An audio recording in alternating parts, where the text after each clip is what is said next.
Bismillahirrahmanirrahim. Assalamualaikum warahmatullahi wabarakatuh.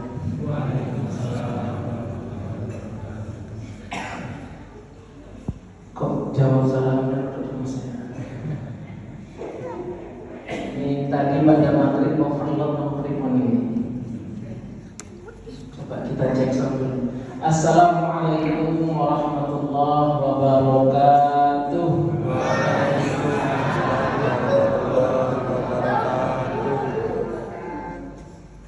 Alhamdulillah.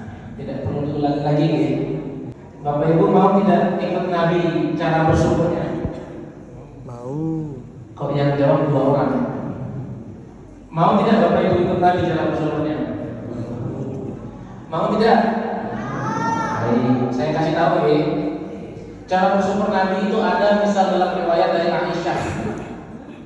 Nabi itu cara bersyukurnya itu dengan sholat munfarid di rumah umumnya 8 rakaat.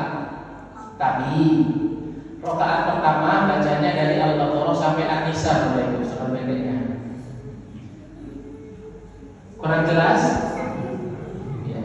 Cara bersyukurnya Nabi gimana Bapak Ibu? Sholat munfarid di rumah berapa rakaat? 8 rakaat. Rakaat pertama baca apa? 104 halaman, 5 juz 2 lembar. Rakaat pertama. Sampai di riwayat itu disebutkan apa? Engkel kakinya Nabi itu bengkak. Ada yang masih mau ikut? Ketawa ini.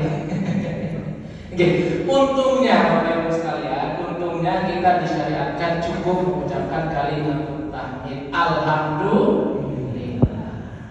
Maka itu bedanya kita dengan Nabi. Nabi itu basyarul la kal basyar, manusia yang tapi tidak manusia banget.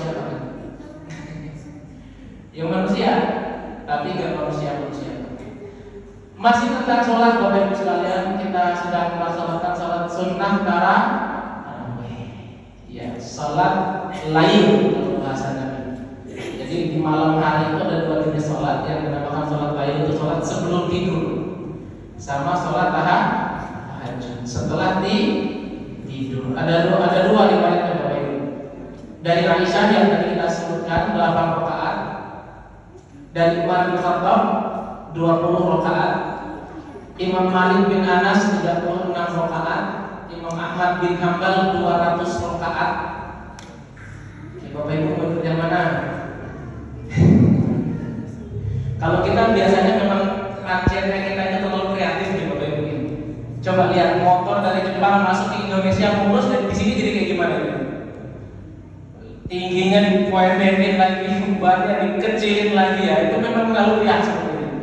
Kita itu kreatif. Sampai masalah sholat ya kita kreatif Bapak Ibu. Lah buktinya terawih ini kan kita rakaatnya ngambil dari riwayat Aisyah, bacaannya ngambil dari riwayatnya Umar. 20 rakaat pendek. Jadi kita 8 rakaat pendek. Masya alhamdulillah. Untungnya sekali lagi Bapak Ibu sekalian, dari seluruh bentuk ibadah itu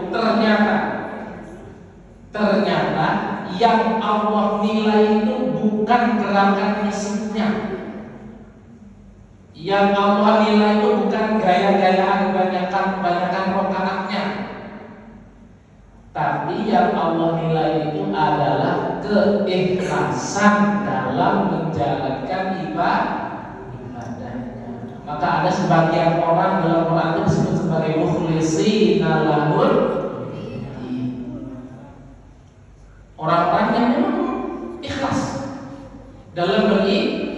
Kita lihat nih besok Bapak Ibu ya. Ini malam berapa nih?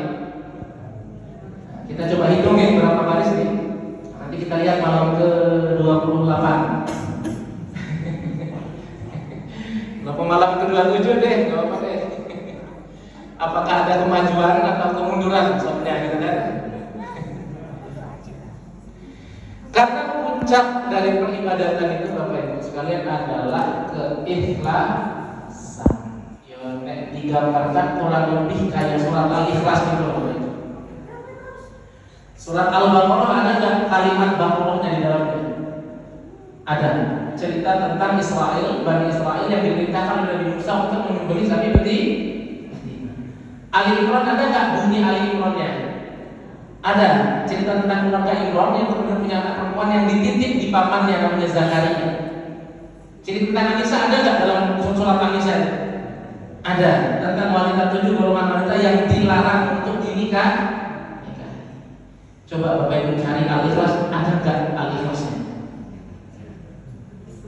Anas ada, Anas, apalagi Anas surat kesenangan kita semua, ya. Asal Imam bisa kul lega.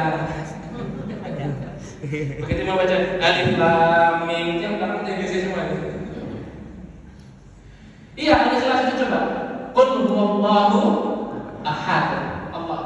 Allahus Allah lam yalid wa lam yulad. Ada enggak namanya? Ada. Di kata ya itu domir untuk gua, dia kembali kepada Allah. Wa lam yakun lahu kufuwan. Ya lagi yakunnya itu domir kembali kepada Allah.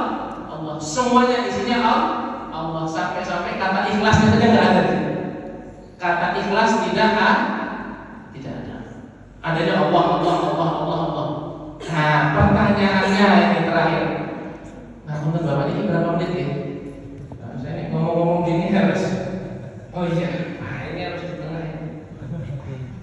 Berarti kurang lebih masih 5-6 menitan. Ya, mudah-mudahan. Jadi ikhlas itu isinya apa? Allah semuanya. Bahkan diri kita sendiri tidak ada.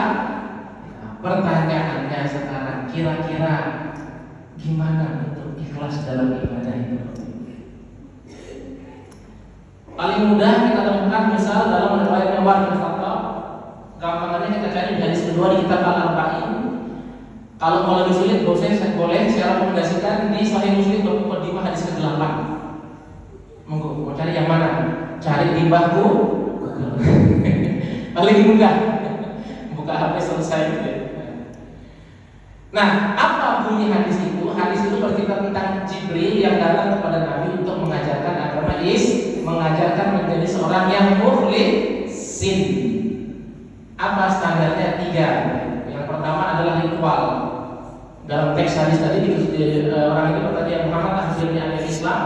Nabi menjawab tentang rukun Islam. Contoh, ritual seperti apa? Sholat, puasa, zakat, haji. Sholat kelihatan nggak? Kelihatan. Puasa kelihatan. Padahal bibirnya sampai pecah-pecah gitu. Zakat kelihatan nggak Bapak Ibu? Kelihatan, ada muzaki, memayyiz, amil, sebagainya. Haji kelihatan nggak? Oh, lebih kelihatan lagi. Sebelum berangkat undang sekampung berangkat gelar haji, kelihatan, semua kelihatan. Tapi apakah kita selesai di sini ibadah ini? Apakah selesai di ritualnya? Apakah selesai di gerak-geraknya? Tentu tidak. Allahu Akbar. Oh, tadi ada kembalian habis ini belanja apa ya? Besok pagi mau sahur apa ya? Ibu-ibu beda. Ini maghrib nanti mau makan apa ya? Gerakannya ada, tapi pikirannya tidak ada. Kadang lagi rakaat ketiga biasanya berapa rakaat, sujud lama sekali. Ayat yang di luar ini khusyuk ya. Yang di dalam sholat itu set ini rakaat ketiga mau 4 tadi ya. Mau bangun takut salah, mau duduk takut salah. Fisik kita gerak, pikiran hati kita tidak. Maka ritual itu tidak cukup dalam ibadah. Ritual tidak cukup, bukan berarti tidak boleh, tidak cukup. Pelengkapnya apa? Yang kedua, spiritual. Bahasa hadisnya rukun iman. Ada yang kelihatan Bapak Ibu? Dari iman kepada Allah sampai iman kepada takdir, ada yang kelihatan? Barangkali punya teman orang dalam surga barangkali. Gak kelihatan ya? Kitab itu bukan bukunya, tapi bahwa isi kandungannya adalah firman Allah. Tidak kelihatan. Ada aspek-aspek dari ibadah yang tidak kelihatan Bapak Ibu sekalian. Ada aspek-aspek yang tidak kelihatan. Misal contohnya niat. Pengen sholat karena kebetulan di belakang ada cewek yang ditaksir misalnya. Kayaknya gak ada anak muda sih. Bapak-bapak gak pengen apa ya? Tolong jangan buat keributan. baru hari ketiga ada lumayan. Jadi ada aspek-aspek dari ibadah itu yang tidak kelihatan. Ya tadi niatnya seperti apa. Kan bisa saja kita sholat itu untuk dilihat orang, kita beribadah itu untuk dipuji orang, untuk dianggap sebagai orang yang soleh misalnya. Ya kalau seperti itu berarti tidak masuk ke dalam konteks mukhlisin tadi. Terakhir yang ketiga, kalau bahasa hadisnya disebut ihsan, bahasa umumnya kita kenal moral. Baik ritual maupun spiritual itu tidak ada artinya kalau moralitasnya tidak sejalan. Moral itu apa sih? Moral itu sesuatu yang sebenarnya standarnya bisa kita lakukan, tapi kita lakukan lebih. Misal pembubaran di jalan, biasanya bukan kewajiban kita, ya sudah kita los saja, tidak kita ambil, kita kasihkan, titipkan kemana untuk diumumkan, itu moral.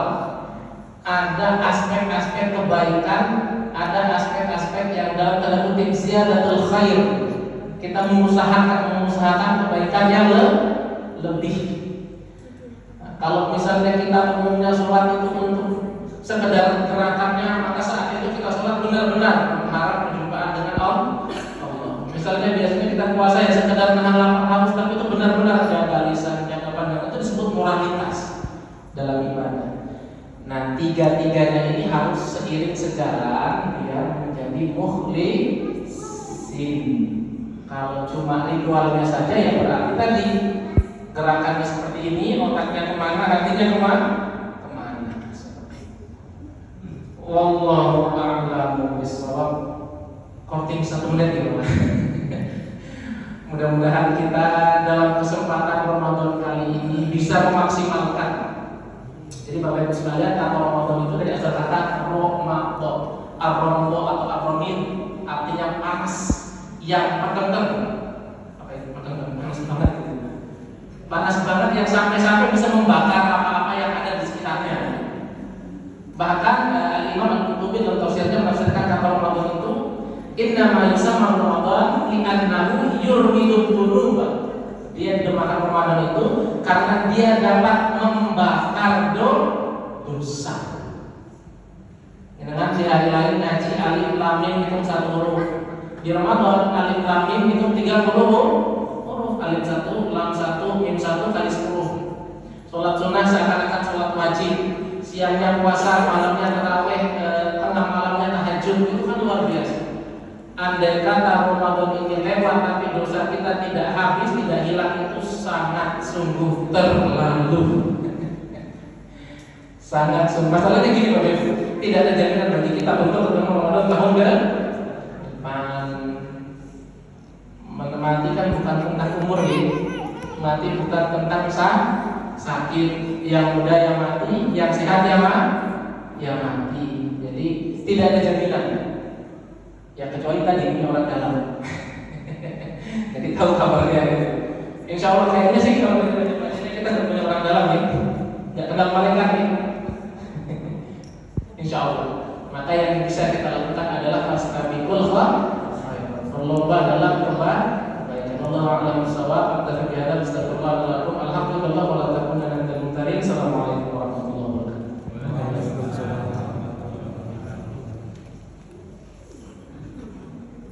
Asyhadu an la ilaha illallah, astaghfirullah, as'alukal jannata wa a'udzu bika minan nar. Allahumma innaka afuwwun tuhibbul afwa fa'fu anni. Bismillahirrahmanirrahim. Nawaitu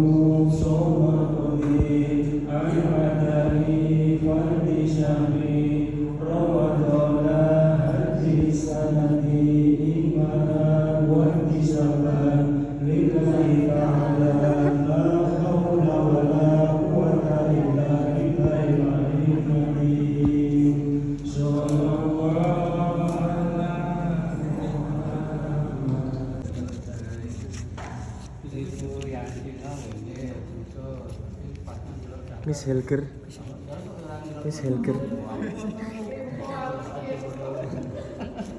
tak mati kayak Miss Helger ya. Semakin tambah 214.000 rupiah bersama Avi, Miss Helger dan Pak Joko TK. lagi 214.000. bisa Ketiga surat terawih. Berarti Loh, kok dicoret ahad? itu Mas. Coret aja Pak itu. 207 coret. Coret, 146 coret toh. coret. saya kan Berarti masih kan terawih dan subuh nanti tuh. nek nasional kan masih ahad ahad bisa diganti minggu ya dina ahad aja diganti minggu Handel hari pertama ya. mau ngenteni tak kira-kira kamar mandi juga liwatin Pak Anjay Kamar surga sih. aja Enggak apa-apa ya. Tulis sini enggak apa-apa. 10 menit itu enggak oh apa-apa. mau apa Kira udah angel masalahnya.